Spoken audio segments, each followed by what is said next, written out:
नमस्कार दोस्तों, स्वागत है आपका बेखबर न्यूज़ यूट्यूब चैनल पर, जहां आपको मिलती है सबसे पहले और सबसे भरोसेमंद जानकारी सरकारी नौकरियों, सरकारी योजनाओं की। तो चलिए दोस्तों, आज की जानकारी की ओर बढ़ते हैं। आज हम बात कर रहे हैं हरियाणा के हिसार जिला एवं सत्र न्यायाधीश के कार्यालय में निकली कुछ सरकारी नौकरियों के बारे में। अगर आप ग्रेजुएशन कर चुके हैं और एक सरकारी नौकरी की तलाश में हैं, तो ये जानकारी आपके लिए बहुत बहुत ज़रूरी हो सकती है। हमारे सामने 2 पदों के लिए भर्ती का नोटिस है। एक है स्टेनोग्राफर ग्रेड 3 और दूसरा है क्लर्क। दोनों में ही अच्छी खासी वैकेंसीज हैं। चलिए इस पर थोड़ा गहराई से चर्चा करते हैं और समझते हैं कि कौन और कैसे आवेदन कर सकता है। बिल्कुल, ये एक बढ़िया मौका तो है, लेकिन एक बात ध्यान रखना जरूरी है कि ये भर्तियां एडहॉक बेसिस पर हैं, मतलब अस्थायी हैं। हम इस पर भी बात करेंगे कि इसका मतलब क्या है और वेतन से लेकर चयन प्रक्रिया तक हर छोटी बड़ी जानकारी को विस्तार से समझेंगे। तो सबसे पहले ये बताइए कि कुल कितने पद हैं और किन किन पोस्ट के लिए हैं। देखिए, यहाँ 2 तरह के पद हैं। जी। पहला है स्टेनोग्राफर ग्रेड 3 अंग्रेजी, जिसके लिए कुल 26 पद हैं। 26 पद। जी। और दूसरा पद है क्लर्क का, और इसके लिए भी 26 पद ही निकाले गए हैं। अच्छा, दोनों के लिए 26-26। हाँ, बिल्कुल बराबर। और आपने शुरू में बताया कि ये नौकरियां एडहॉक बेसिस पर हैं। इसका मतलब हमारे सुनने वालों को जरा आसान भाषा में समझाइए। एडहॉक का मतलब है कि ये नियुक्ति स्थायी नहीं है, परमानेंट नहीं है।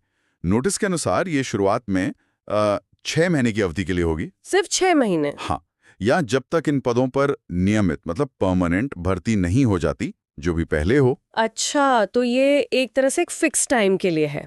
और इसमें वेतन क्या तय किया गया है? दोनों ही पदों के लिए एक मुश्त यानी कि कंसोलिडेटेड वेतन है, जो कि 25,500 रुपए प्रति माह निर्धारित किया गया है। 25,500? जी। चलिए, अब सबसे जरूरी सवाल पर आते हैं। इन पदों के लिए शैक्षणिक योग्यता क्या चाहिए, मतलब कौन अप्लाई कर सकता है? दोनों ही पदों के लिए यानी स्टेनोग्राफर और क्लर्क दोनों के लिए योग्यता एक जैसी ही रखी गई है। अच्छा, ये तो अच्छी बात है। हाँ, तो सबसे पहली शर्त है कि उम्मीदवार के पास किसी मान्यता प्राप्त विश्वविद्यालय से बैचलर ऑफ आर्ट्स या साइंस मतलब बीए या बीएससी की डिग्री हो। यानी ग्रेजुएशन जरूरी है? जी, ग्रेजुएशन जरूरी है, या फिर इसके बराबर कोई और डिग्री हो तो भी चलेगा। इसके साथ ही दूसरी शर्त यह है कि उन्होंने 10वीं की परीक्षा हिंदी विषय के साथ पास की हो। 10th में हिंदी? बिल्कुल। और तीसरी, जो कि बहुत महत्वपूर्ण शर्त है, वो है कंप्यूटर चलाने में कुशलता, मतलब proficiency in operation of computers. ठीक है, मतलब ग्रेजुएशन तो जरूरी है ही। अब आयु सीमा के बारे में बताइए। आवेदन करने के लिए जो न्यूनतम आयु है वो 18 वर्ष है। 18 साल? हाँ, और आयु की जो गणना है वो 31 जनवरी 2026 की तारीख के अनुसार की जाएगी। ओके। ऊपरी आयु सीमा की बात करें तो वो हरियाणा सरकार के जो लेटेस्ट नियम हैं उनके अनुसार होगी। और साथ ही हरियाणा राज्य के जो आरक्षित वर्ग के उम्मीदवार हैं, जैसे डीएससी, ओएससी और पिछड़ा वर्ग, उन्हें सरकार के नियमों के हिसाब से ऊपरी आयु सीमा में छूट भी मिलेगी। ठीक है, अब बात करते हैं चयन प्रक्रिया की, जो मुझे लगता है दोनों पदों के लिए अलग-अलग होगी। जी, बिल्कुल अलग है। तो पहले स्टेनोग्राफर के बारे में बताइए। स्टेनोग्राफर ग्रेड 3 के लिए जो चयन प्रक्रिया है वो इस तरह है। सबसे पहले उम्मीदवारों को एक अंग्रेजी शॉर्टहैंड टेस्ट पास करना होगा। Shorthand test? हाँ, जिसमें स्पीड होनी चाहिए 80 शब्द प्रति मिनट, 80 WPM। 80 शब्द प्रति मिनट? ये तो काफी तेज है। जी। और इसके बाद उसी शॉर्टहैंड को कंप्यूटर पर 20 शब्द प्रति मिनट की गति से ट्रांसक्राइब करना होगा, मतलब टाइप करना होगा। अच्छा। इन दोनों के अलावा एक कंप्यूटर प्रोफिशिएंसी टेस्ट भी होगा। पर यहाँ एक ध्यान देने वाली बात यह है कि ये टेस्ट सिर्फ क्वालिफाइंग है। क्वालिफाइंग मतलब इसे सिर्फ पास करना है, इसके नंबर फाइनल मेरिट में नहीं जुड़ेंगे। अच्छा, तो मेरिट सिर्फ शॉर्टहैंड के बेस पर बनेगी? बिल्कुल। ठीक है, ये तो स्टेनोग्राफर की बात हुई। अब क्लर्क के पद के लिए चयन प्रक्रिया क्या है? क्लर्क के पद के लिए प्रक्रिया थोड़ी अलग है। यहाँ सबसे पहले एक लिखित परीक्षा होगी, रिटन टेस्ट। जी। इसमें 2 विषय होंगे। पहला अंग्रेजी कॉम्पोजिशन और दूसरा सामान्य ज्ञान, मतलब जनरल नॉलेज। ओके, और कितने कितने नंबर के होंगे? दोनों विषय 50-50 अंकों के होंगे। अच्छा।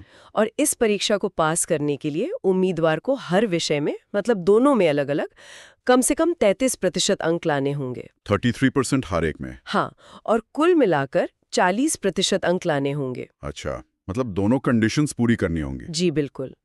जो उम्मीदवार ये लिखित परीक्षा पास करेंगे उन्हें फिर कंप्यूटर प्रोफिशिएंसी टेस्ट के लिए बुलाया जाएगा। इसमें भी कंप्यूटर टेस्ट है? हाँ, इसमें भी है।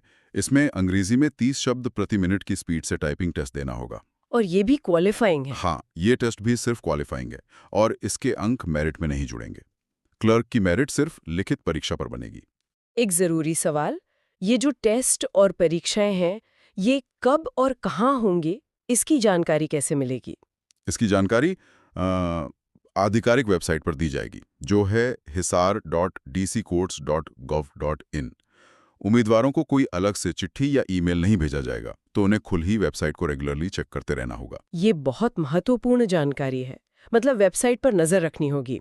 अब बताइए कि जो भी इच्छुक उम्मीदवार हैं वो आवेदन कैसे कर सकते हैं, प्रक्रिया क्या है? हाँ, आवेदन प्रक्रिया को बहुत ध्यान से समझना होगा क्योंकि एक छोटी सी गलती से भी आवेदन रद्द हो सकता है। अच्छा। सबसे पहले आवेदन की अंतिम तिथि है 20 जनवरी 2026 शाम 5 बजे तक। 20 जनवरी 2026। जी। आवेदन पत्र को द डिस्ट्रिक्ट एंड सेशंस जज, हिसार के पते पर भेजना है।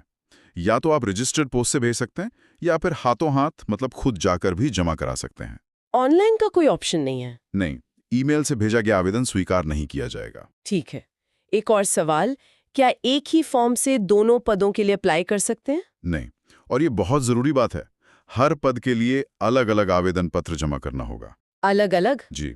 अगर कोई उम्मीदवार एक ही आवेदन में दोनों पदों के लिए अप्लाई कर देता है तो उसका आवेदन रद्द कर दिया जाएगा। ओहो, ये तो बहुत ध्यान रखने वाली बात है। बिल्कुल। और आवेदन पत्र में क्या-क्या जानकारी देनी होगी? आवेदन एक सादे कागज पर करना है। वैसे इसका फॉर्मेट वेबसाइट पर भी दिया हुआ है।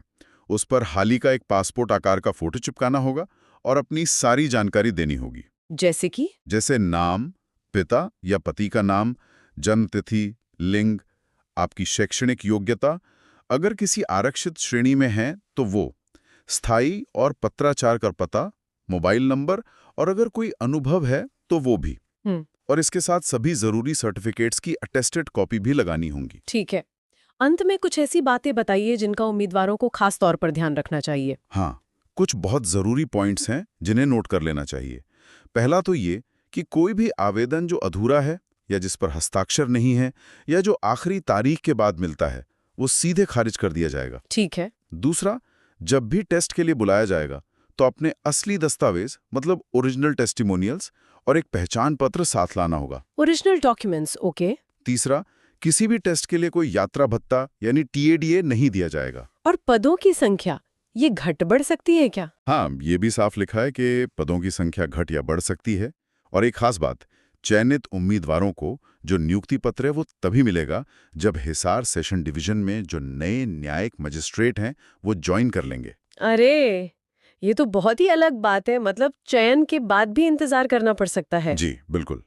तो ये थी हिसार डिस्ट्रिक्ट कोर्ट की भर्ती से जुड़ी पूरी जानकारी। हमने हर पहलू पर विस्तार से बात की है। तो दोस्तों, ये थी हमारी आज की महत्वपूर्ण वीडियो। अगर आपको ये वीडियो अच्छी लगी तो लाइक करें और अपने विचार कमेंट बॉक्स में जरूर दें। और आने वाली सभी नई नौकरियों की पूरी जानकारी के लिए बेखबर न्यूज़ चैनल को सब्सक्राइब करना ना भूलें। मिलते हैं अगली वीडियो में एक और नई नौकरी की जानकारी के साथ। धन्यवाद।